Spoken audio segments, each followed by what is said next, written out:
Hello नमस्ते। आज मैले नयाँ भिडियो लिएर उपस्थित भएको छु स्यामसङ J7। यसमा चाहिँ प्रब्लम चाहिँ खास यो सेट चाहिँ खसेर चाहिँ ड्यामेज भएको र साथमा यसमा डिस्प्ले पनि चेन्ज गर्नुपर्ने र साथै यसमा चाहिँ ब्याक बटन र यो अप्सन कीले चाहिँ काम गर्दैन, होम कीले चाहिँ काम गर्छ। र यो चाहिँ कसरी चाहिँ हामीले यो बनाउन सकिन्छ भनेर चाहिँ मैले यो भिडियो लिएर उपस्थित भएको छु र यसलाई चाहिँ कसरी हामीले रिपेयर गर्न सकिन्छ अब हामी हेरौँ यो भिडियोमा। कस्तो लाग्छ प्लिज कमेन्ट गरिदिनु होला। साथै मेरो च्यानललाई सब्स्क्राइब गर्नु भएको छैन भने सब्स्क्राइब गरिदिनु होला। बेल आइकनलाई पनि प्रेस गरिदिनु होला। त्यसो गर्दाखेरि चाहिँ मैले बनाएको भिडियो चाहिँ सबभन्दा पहिला तपाईँहरूले हेर्न सक्नुहुनेछ। भन्दै अब हामी चाहिँ यो चाहिँ कसरी चाहिँ रिपेयर गर्न सकिन्छ त र त्यो कसरी रिपेयर गर्न सकिन्छ सजिलो तरिकाले अब हामी हेरौँ है त यसमा। ल म भिडियो सुरुवात गर्छु।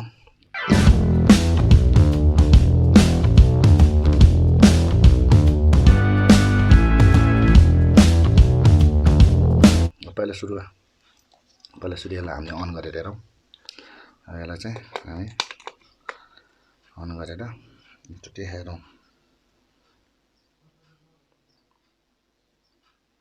जुन यसमा चाहिँ यो ब्याक बटन र यो अप्सन कीले चाहिँ काम गर्दैन, होम बटनले चाहिँ काम गर्छ। अब यसलाई चाहिँ हामीले कसरी चाहिँ रिपेयर गर्ने त सजिलो तरिकाले। जुन यस्तो भिडियोहरू चाहिँ युट्युबमा पनि पाइन्छ, पाउनुको साथै मैले पनि यो भिडियो बनाउँदैछु र केही सजिलो तरिकाले चाहिँ मैले जानकारी दिनको लागि चाहिँ मैले यो भिडियो बनाउँदैछु। प्लिज मेरो भिडियोलाई चाहिँ पुरा हेरिदिनु होला। थोरै लामो भए पनि माइन्ड नगरिदिनु होला। यसको ब्याक बटनले काम गर्दैन, यो होम बटनले काम गर्छ। यो होम बटनले काम गर्यो र यो ब्याक बटनले काम गर्दैन। अब यो भिडियोमा चाहिँ हामीले हेरौँ यसमा चाहिँ के चाहिँ प्रब्लम रहेछ। जुन चाहिँ यसको यो यसको फ्लेक्स प्रब्लम हो कि अथवा यसको यहाँनिर आएको कुनै सिग्नलहरूमा चाहिँ केही ऊ छ कि नआएको छ कि यसमा जुन यो कनेक्टरमा चाहिँ। अब हामी हेरौँ यसमा चाहिँ के रहेछ प्रब्लम। अब पहिला सुरु यसलाई अब हाम्रो मैले यो झिक्याँ अनि मैले यो पनि छुट्याएँ। यो कम्बो डिस्प्लेलाई चाहिँ मैले बाहिर राखेँ। नयाँ डिस्प्ले हो, बाहिर राख्यौँ। अब हामीले यसको फल नै एकचोटि चेक गरौँ के चाहिँ इस्यु रहेछ त्यसमा। अब हामीले हेर्नु पऱ्यो यसको कनेक्टर। अब यसको कनेक्टरमा चाहिँ कनेक्टर प्राय क्लिनै छ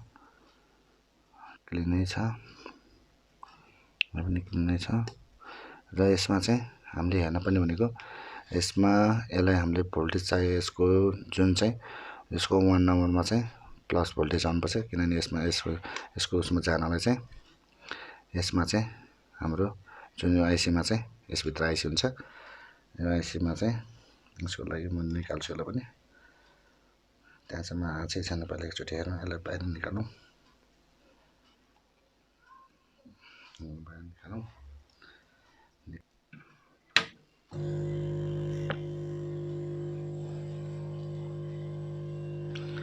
यसरी छुट्याउँदा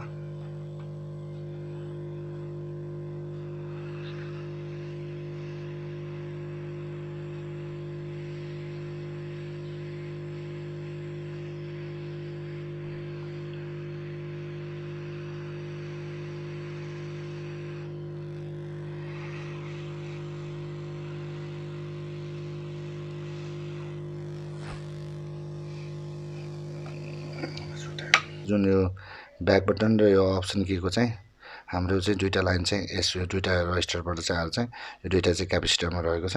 यो दुईवटा चाहिँ रजिस्टरमा आएर चाहिँ यो आइसीभित्र गएको छ र यसमा चाहिँ हाम्रो जुन यो जुन क्यापेसिटरमा चाहिँ भोल्टेज आउनुपर्ने हुन्छ, जुनमा चाहिँ यसको चाहिँ भोल्टेज आइसकेपछि बल्ल यसले चाहिँ काम गर्छ, यो ब्याक र यो अप्सन कीले चाहिँ। अब यसको लागि चाहिँ हाम्रो जानुपर्ने भनेको यसको फर्स्ट नम्बर पिन, यसको यहाँ फर्स्ट नम्बर पिन। त यसको अलिकति यो थोरै ऊ पनि भइसकेको छ, ड्यामेज पनि भइसकेको छ। एकचोटि हामी ट्राई गरौँ। राखिसकेपछि चाहिँ अब चाहिँ हामीले ठिक छ भनेपछि अब यसलाई हामीले 1 नम्बर पिनमा छौँ। लाइन सही छैन,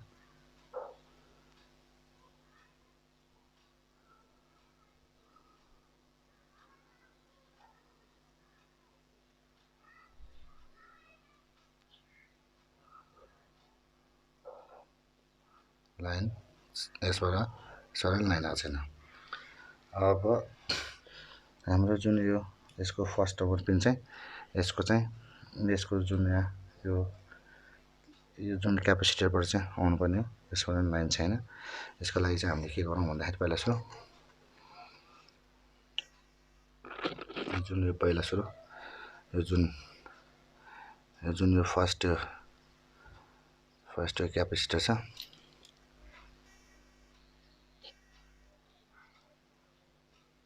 जुन यो फर्स्ट यो क्यापेसिटरको यहाँबाट चाहिँ यो ग्राउन्ड भ्याल्यु, यहाँबाट चाहिँ एउटा जम्पर लिएर यसमा चाहिँ लिएर आएर यहाँ जोइन गर्दा हुन्छ। तर यसको चाहिँ यहाँनिरको चाहिँ फर्स्ट नम्बर पिन चाहिँ अलि भित्र गएको हुँदा चाहिँ हामी चाहिँ डाइरेक्ट यसमा चाहिँ यो फर्स्ट नम्बरमा चाहिँ हामी यहाँबाट दिइदिन्छौँ। यहाँबाट एउटा जम्पर लाएर हामी हेरौँ है त यो भिडियोमा। यसो गर्दाखेरि यो हामीले गरेको काम सक्सेस हुन्छ हुँदैन हेरौँ है। जम्पर हानौँ।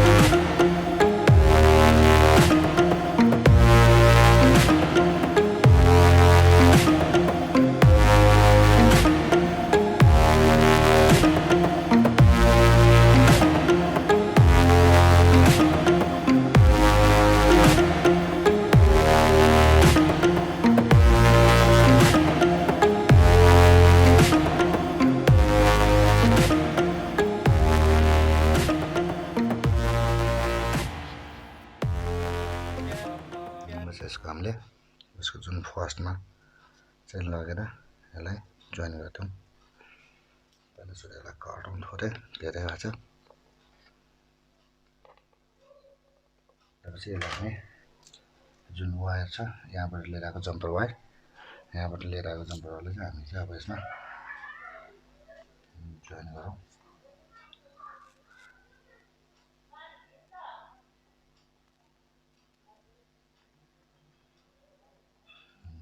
अब चाहिँ हाम्रो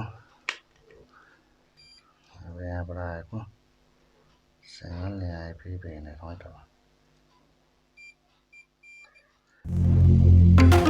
प्लसपट्टिबाट साइडबाट चाहिँ हामीले जम्पर लिएर आएर यसको सजिलोको लागि हाम्रो यो ठिकै छ भने यसको मैले प्रिन्ट चाहिँ यहाँनिर अलिकति नभेट्याएर भएर चाहिँ मैले यसमा यता दिएको छु।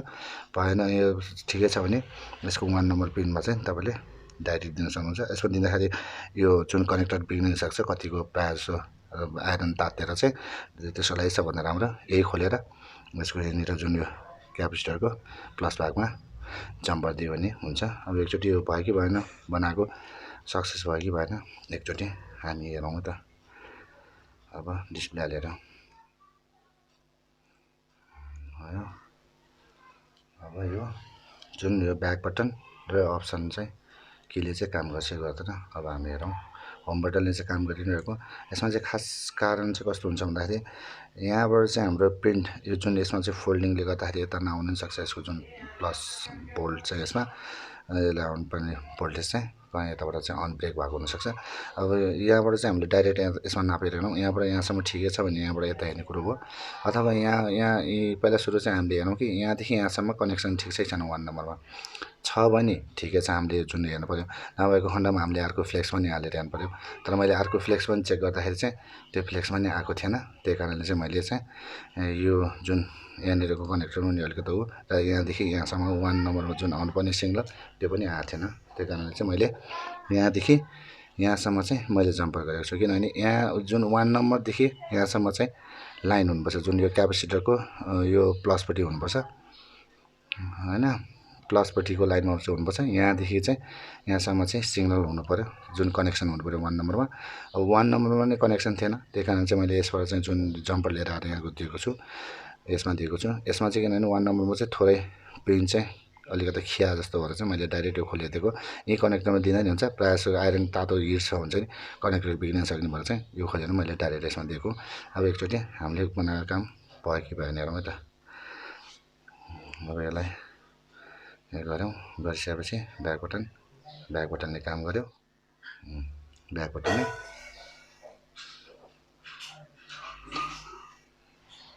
जुन ब्याक बटनले काम गरेको छ।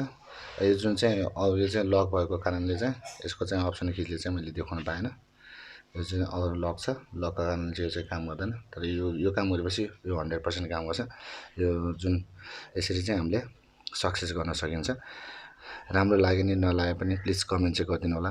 र साथै भने नयाँ साथीहरू भिजिट गर्दै हुनुहुन्छ भने चाहिँ प्लिज सब्सक्राइब गरिदिनु होला, बेल आइकन पनि प्रेस गरिदिनु होला।